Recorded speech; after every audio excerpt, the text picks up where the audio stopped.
19 दिसंबर 1942 को एक लेजेंड का जन्म हुआ। इस दिन ने भारतीय सिनेमा के इतिहास में एक नया अध्याय जोड़ा। जतिन खन्ना, जिन्हें बाद में दुनिया राजेश खन्ना के नाम से जानती है, अमृतसर, पंजाब, इंडिया में पैदा हुए। उनका जन्म एक साधारण परिवार में हुआ था, लेकिन उनकी किस्मत में कुछ असाधारण लिखा था। किसी को नहीं पता था कि यह बच्चा बड़ा होकर इंडियन फिल्म इंडस्ट्री में स्टारडम को नया मतलब देगा। बचपन में ही उनके अंदर एक अलग चमक थी, जो उनके भविष्य की ओर इशारा कर रही थी। उनके पेरेंट्स चुन्नीलाल खन्ना और लीलावती खन्ना एक सिंपल मिडिल क्लास फैमिली से थे। वे अपने बेटे को अच्छे संस्कार और शिक्षा देने में विश्वास रखते थे। उन्होंने अपने बेटे पर खूब प्यार लुटाया और उसे अच्छी वैल्यूज सिखाई, जिसने उसके कैरेक्टर को बनाया। ये वैल्यूज और संस्कार ही थे जिन्होंने राजेश खन्ना को एक महान इंसान और अभिनेता बनाया। राजेश की शुरुआती जिंदगी एक ट्रेडिशनल पंजाबी घराने की रौनक से भरी थी। उनके घर में हमेशा खुशियों का माहौल रहता था और ये माहौल उनके व्यक्तित्व में झलकता था। उन्हें छोटी उम्र से ही एक्टिंग का शौक था। वे अक्सर अपने दोस्तों और परिवार के सामने नाटक करते थे और उनकी परफॉर्मेंस में एक अलग ही जादू होता था। स्कूल के नाटक उनके स्टेज बन गए और उनका नेचुरल टैलेंट साफ दिखता था। उनके टीचर्स और सहपाठी भी उनकी प्रतिभा को पहचानते थे और उनकी तारीफ करते थे।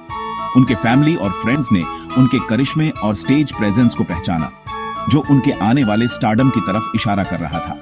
उनके परिवार का समर्थन और प्रोत्साहन ही था जिसने उन्हें अपने सपनों को पूरा करने की हिम्मत दी। सिल्वर स्क्रीन के आकर्षण की तरफ खींचे, राजेश खन्ना अमृतसर की गलियों को छोड़कर मुंबई के चहल पहल वाले शहर में आ गए। वो हिंदी सिनेमा की जादुई दुनिया का हिस्सा बनना चाहते थे। उन्होंने मुंबई के केसी कॉलेज में एडमिशन लिया और खुद को शहर के एनर्जेटिक माहौल में डुबो दिया। कॉलेज उनकी एक्टिंग की ख्वाहिशों के लिए एक ट्रेनिंग ग्राउंड बन गया। राजेश ने कॉलेज के नाटकों में बड़े जोश से हिस्सा लिया, अपनी स्किल्स को निखारा और अपने सपनों को पाला। स्टेज उनका घर बन गया, एक ऐसी जगह जहां वो अलग अलग कैरेक्टरों में ढल जाते थे। हर परफॉर्मेंस से अपने ऑडियंस को मंत्रमुग्ध कर देते थे। उनकी लगन और जुनून उन सभी के लिए साफ था जिन्होंने उनकी शुरुआती परफॉर्मेंस देखी थी। स्टारडम का रास्ता कभी आसान नहीं होता और राजेश खन्ना का सफर भी अलग नहीं था। उन्होंने बॉलीवुड में छोटे मामूली रोल से शुरुआत की। फिल्म इंडस्ट्री अपने कड़े कंपटीशन के साथ एक चुनौतीपूर्ण दुनिया साबित हुई। उन्हें कई बार रिजेक्शन का सामना करना पड़ा। हर एक ने उनके हौसले को परखा, लेकिन राजेश में अटूट स्पिरिट था। उन्होंने हर असफलता को सीखने के मौके के रूप में इस्तेमाल किया। उन्होंने बड़े एक्टर्स को ऑब्जर्व किया, उनकी कला सीखी और लगातार अपनी स्किल्स को बेहतर बनाने पर काम किया। कामयाब होने की उनकी जिद ने उनकी हर कोशिश को हवा दी।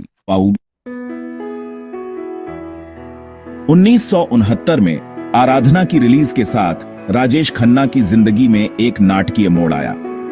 शक्ति सामंता द्वारा डायरेक्ट की गई इस रोमांटिक ड्रामा ने उन्हें रातों रात स्टार बना दिया। प्यार में डूबे अरुण एक चार्मिंग और दुखद किरदार के उनके पोर्ट्रेयल ने दर्शकों के दिलों को छू लिया।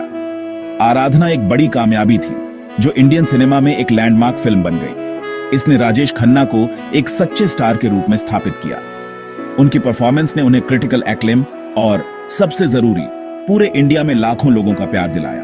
वो रातों रात सेंसेशन बन गए, रोमांस और करिश्मे का प्रतीक। सेक्शन 5, सुनहरा दौर, ब्लॉकबस्टर्स का दौर। आराधना ने राजेश खन्ना के सुनहरे दौर की शुरुआत की।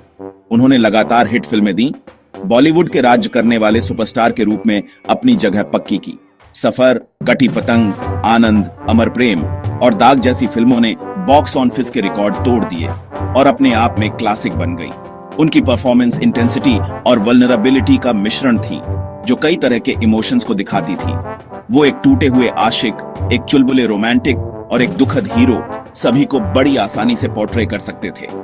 एक्टर के रूप में उनकी वर्सेटिलिटी हर रोल में साफ दिखती थी।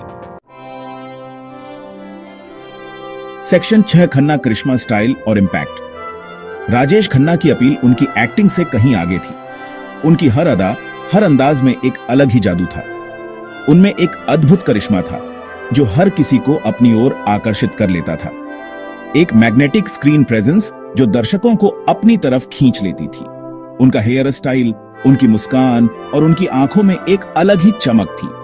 उनका सिग्नेचर कुर्ता पजामा वाला लुक जो आज भी याद किया जाता है, और उनके मैनरिज्म ट्रेंड बन गए जिन्हें फैंस बड़े चाव से कॉपी करते थे। उनके डायलॉग्स, उनके गाने, सब कुछ एक फैन फॉलोइंग का हिस्सा बन गए। वो जहां भी जाते थे फैंस उन्हें घेर लेते थे। उनकी एक झलक पाने के लिए लोग बेताब रहते थे। औरतें उन्हें अपने खून से खत लिखती थीं, अपने दिल की बात कहने के लिए, अपना प्यार जताने के लिए। उनके लिए फैंस का प्यार और दीवानगी बेमिसाल थी। उनकी पॉपुलैरिटी ऐसी ऊंचाइयों पर पहुंच गई जैसा पहले कभी नहीं देखा गया था।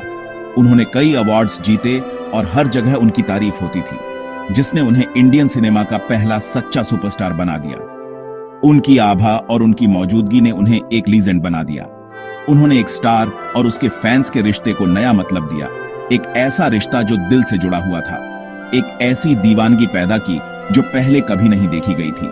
राजेश खन्ना का जादू आज भी कायम है और उनकी यादें हमेशा हमारे दिलों में बसी रहेंगी। सेक्शन 7, सिल्वर स्क्रीन के परे प्यार, परिवार और पॉलिटिक्स। राजेश खन्ना की पर्सनल लाइफ भी उतनी ही दिलचस्प थी जितनी उनकी ओन स्क्रीन पर्सना। 1973 में उन्होंने डिंपल कपाड़िया से शादी की, जो एक नई एक्ट्रेस थी। उनकी शादी एक ग्रैंड अफेयर था जिसने पूरे देश का ध्यान खींचा। इस कपल की 2 बेटियां हुई, ट्विंकल और रिंकी। जहां राजेश खन्ना बॉलीवुड में राज करते रहे, वहीं उन्होंने 1980 के दशक के आखिर में पॉलिटिक्स में भी कदम रखा। उन्होंने इंडियन पार्लियामेंट में एक सीट जीती, जो दिखाता है कि उनका प्रभाव एंटरटेनमेंट की दुनिया से आगे तक था। सेक्शन 8, ढलते साल ढलती शोहरत और नई शुरुआत। जिंदगी की हर चीज की तरह राजेश खन्ना का टॉप पर राज भी आखिरकार खत्म हुआ। 1970 और 80 के दशक के आखिर में उनके करियर में गिरावट आई। इंडस्ट्री बदल गई थी और नए स्टार्स उभर रहे थे जो उनके रुतबे को चुनौती दे रहे थे। हालांकि राजेश खन्ना ऐसे इंसान नहीं थे जो असफलताओं से हार मान लें। वो एक्टिंग करते रहे, भले ही छोटे रोल्स में। उन्होंने फिल्म प्रोडक्शन और डायरेक्शन में भी हाथ आजमाया, अपनी क्रिएटिविटी दिखाने के नए रास्ते खोजे। सिनेमा के लिए उनका जुनून कम नहीं हुआ। सेक्शन 9, एक अमर विरासत, राजेश खन्ना का फिनोमिना। 18 जुलाई 2012 को राजेश खन्ना का निधन हो गया, एक ऐसी विरासत छोड़कर जो आज भी लोगों को इंस्पायर करती है। उनकी मौत के बाद उनके फैंस ने उन्हें श्रद्धांजलि देने के लिए कैंडल लाइट विजिल्स और मेमोरियल इवेंट्स का आयोजन किया। उनकी यादें और उनकी फिल्में आज भी लोगों के दिलों में जिंदा हैं। वो सिर्फ एक एक्टर नहीं थे, वो एक फिनोमिना थे जिन्होंने इंडिया में स्टारडम को नया मतलब दिया। राजेश खन्ना का स्टारडम ऐसा था कि लोग उनकी एक झलक पाने के लिए बेताब रहते थे। उनके फैंस उन्हें काका कहकर पुकारते थे और उनकी हर फिल्म का बेसब्री से इंतजार करते थे। उनकी फिल्में आज भी क्लासिक हैं, जिन्हें कई पीढ़ियों ने एंजॉय किया है। आराधना, आनंद, अमर प्रेम जैसी फिल्में आज भी लोगों के दिलों में बसी हुई हैं। उनकी फिल्मों के गाने और डायलॉग्स आज भी लोगों की जुबान पर हैं। इंडियन सिनेमा में उनका योगदान बहुत बड़ा है। उन्होंने न सिर्फ बेहतरीन अभिनय किया, बल्कि अपने काम से इंडस्ट्री को एक नई दिशा दी। उनके साथ काम करने वाले डायरेक्टर्स और को-स्टार्स हमेशा उनकी तारीफ करते नहीं थकते। उन्होंने रोमांटिक एक्टिंग के लिए एक नया स्टैंडर्ड बनाया। उनका स्टाइल उनके बाद आने वाले एक्टर्स की एक पूरी पीढ़ी को प्रभावित करता रहा। उनकी रोमांटिक फिल्मों ने उन्हें किंग ऑफ रोमांस का खिताब दिलाया। उनकी केमिस्ट्री उनके को-स्टार्स के साथ हमेशा यादगार रही। राजेश खन्ना को हमेशा बॉलीवुड के पहले सुपरस्टार के रूप में याद किया जाएगा। वो शख्स जिसने अपने चार्म, करिश्मे और यादगार परफॉर्मेंस से लाखों लोगों का दिल जीत लिया। उनकी फैन फॉलोइंग आज भी उतनी ही मजबूत है जितनी उनके समय में थी। उनके योगदान को कभी भुलाया नहीं जा सकता और वो हमेशा हमारे दिलों में जिंदा रहेंगे।